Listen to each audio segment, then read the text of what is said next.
I'm Yulia, the voice of the podcast Love to Heal, a journey of self-discovery, healing, and spiritual growth.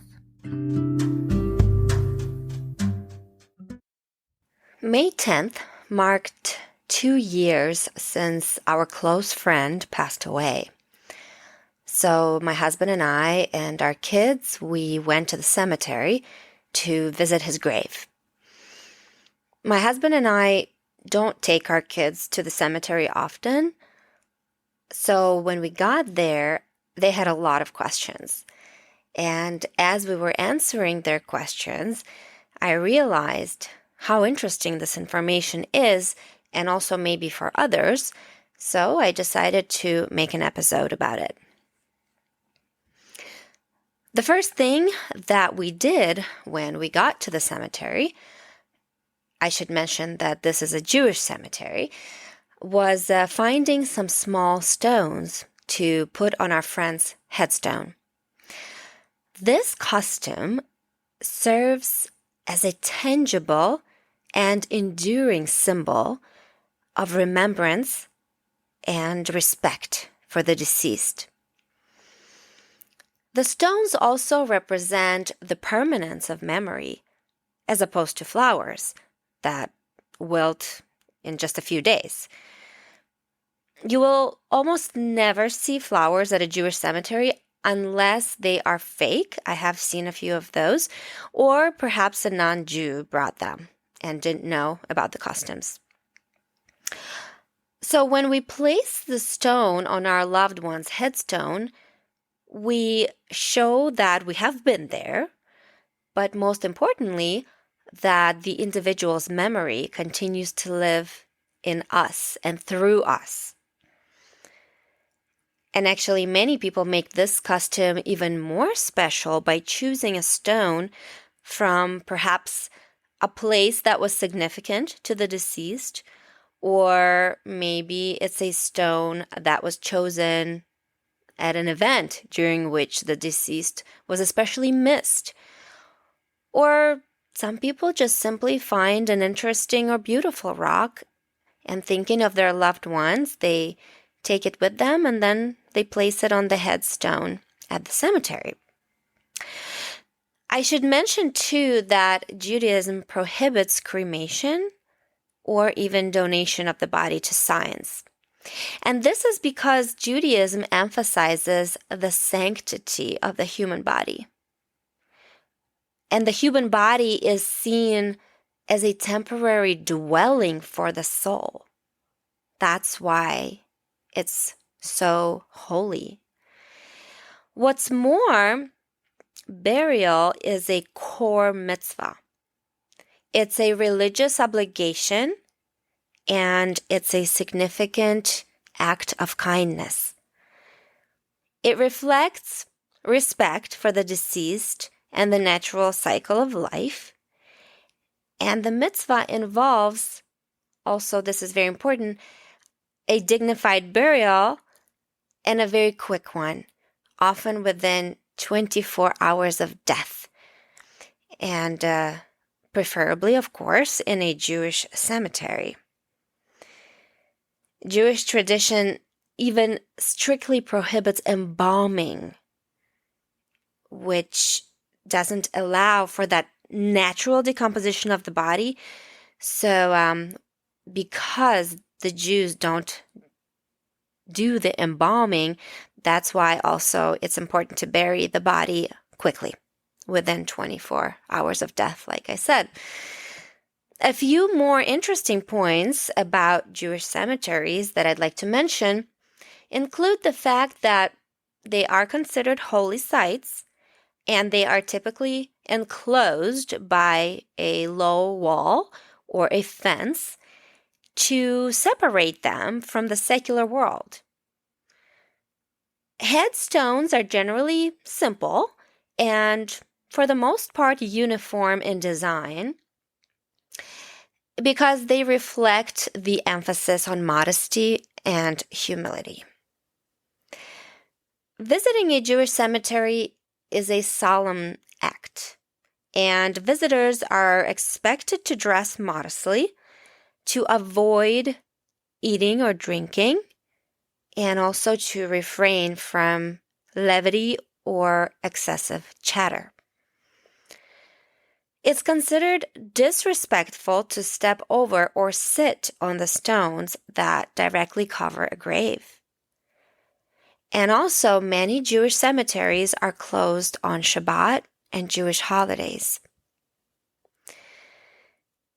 As we walked past numerous gravestones with my kids, my son couldn't help but notice how long ago some of the people buried there actually lived. We found some memorial stones dating back to the early 1800s, for example, which, of course, for my kids seems like light years away from where we are today. And then my daughter spotted a whole section of baby tombstones that were heartbreaking to look at and also read about the brevity of their lives.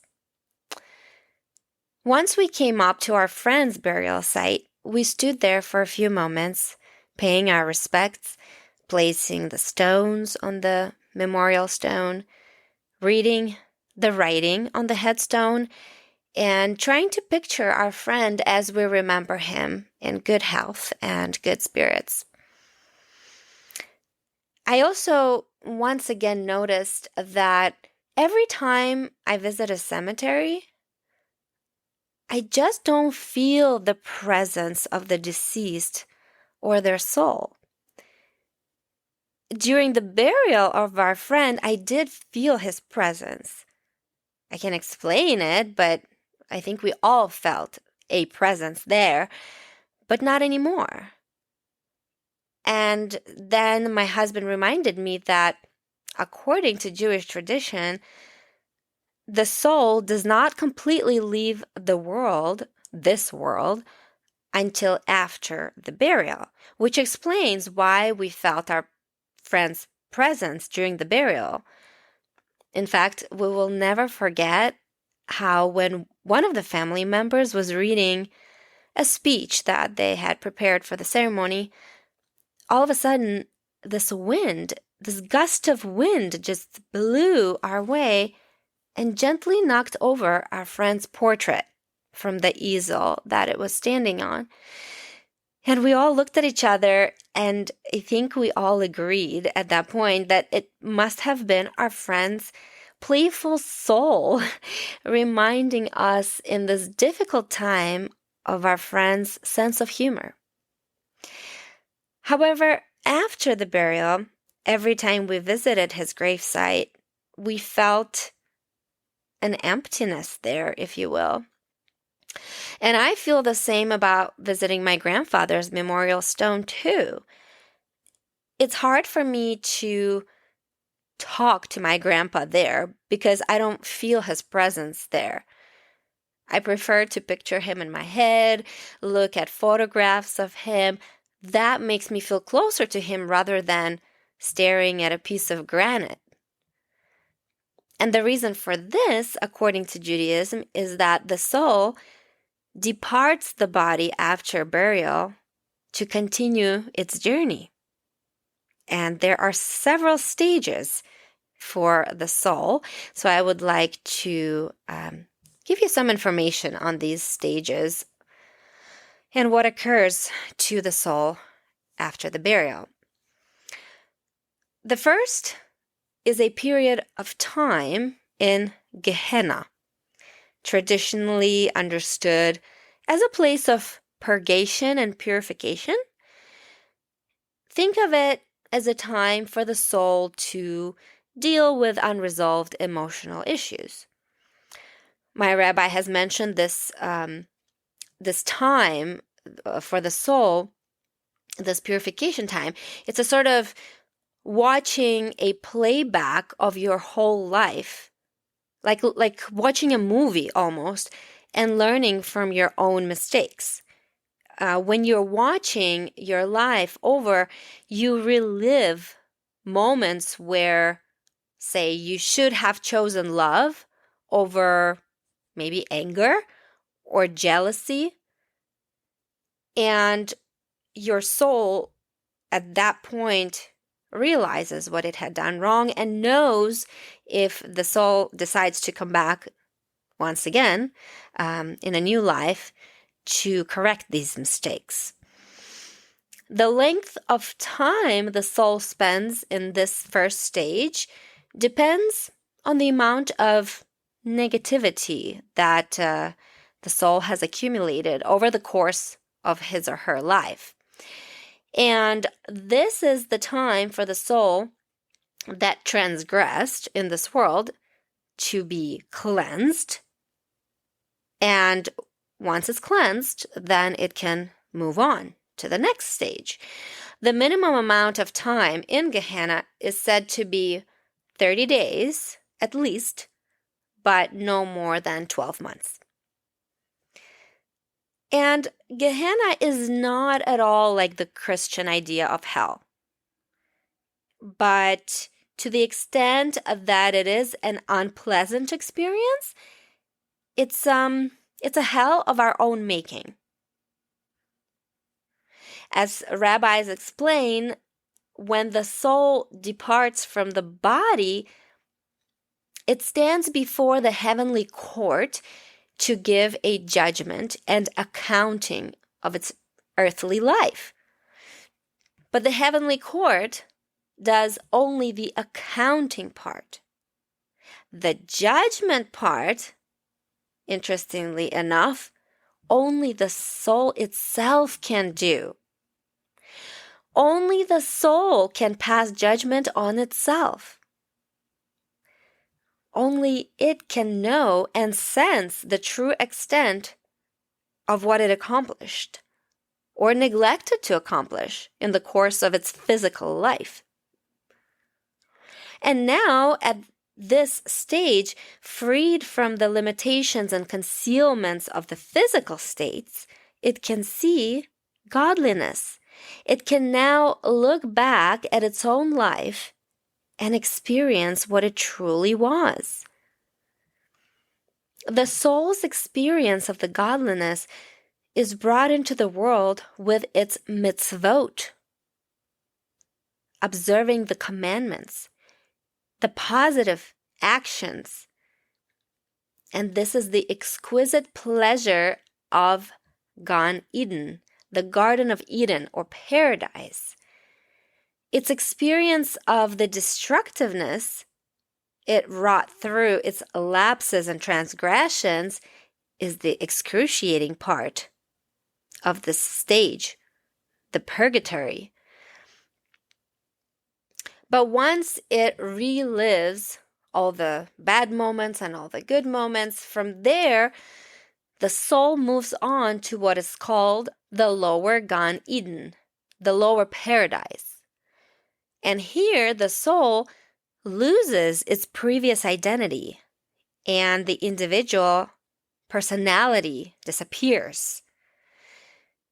Entrance into the lower Gan Eden is described as an experience of pure emotional bliss.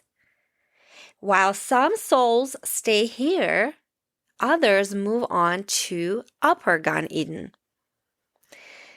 And upper Gan Eden is described as a world of transcendental bliss. Rabbis and authors on the subject suggest that the quality of one's experience in upper Gan Eden is reflective of the consciousness the individual has developed during life. The garden's pleasures can only be enjoyed by a soul attuned to the life of the spirit. It is there that the soul awaits the coming of the Messiah and the establishment of the world to come. In Hebrew, Olam Haba. Chabad teachings also suggest that souls may maintain a connection with their loved ones after death. The soul's experience of Gehenna can be mitigated by the action of his or her children and loved ones on earth.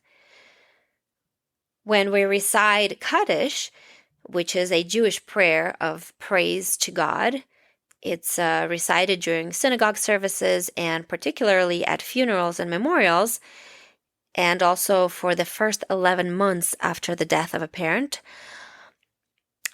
When we recite the Kaddish, as well as engage in other good deeds in merit of and for the elevation of the departed soul, it means that the soul is continuing to act positively upon the physical world, and that way, this adds to the goodness of its physical lifetime. The way that a soul may remain involved in the lives of those it leaves behind is by deriving pride, for instance, from the lives of his or her children and grandchildren, or it may derive pain too, depending on the deeds of the children and grandchildren. The same applies to those to whom a soul was connected with bonds of love, friendship, and even community. As a matter of fact, because the soul is no longer constricted by the limitations of the physical state, its relationship with its loved ones may be even deeper and more meaningful than ever before. After spending time at our friend's place of burial, we then went to visit my husband's 2 grandmothers buried in the same cemetery. My son was only about a year old when one of his great-grandmas passed away, and he never even met the other one. And my daughter was born after the passing of both, so neither of them really knew their great-grandmothers or great-grandfathers who also passed away even earlier. Coming to the cemetery, I feel, is a good way to remind the kids of their roots and to get the conversation started on the importance of tradition. Lastly, when we were ready to leave the cemetery, my husband and I headed straight to the hand washing station before getting in the car, and we explained to our kids in as simple terms as possible that this ritual is symbolic cleansing that allows us to transition from the realm of the dead to the living. It signifies a desire to leave behind the negative associations with death and embrace the present life. I hope you've learned something new and found this information interesting.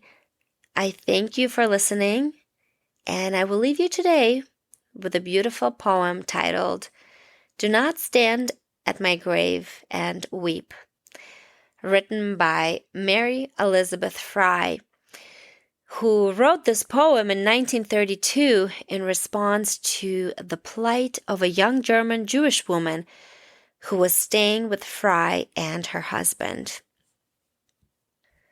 Enjoy, and until next time. Do not stand at my grave and weep. I am not there. I do not sleep. I am 1,000 winds that blow. I am the diamond glints on snow. I am the sunlight on ripened grain. I am the gentle autumn rain. When you awaken in the morning's hush, I am the swift uplifting rush of quiet birds in circled flight. I am the soft stars that shine at night. Do not stand at my grave and cry. I'm not there. I did not die.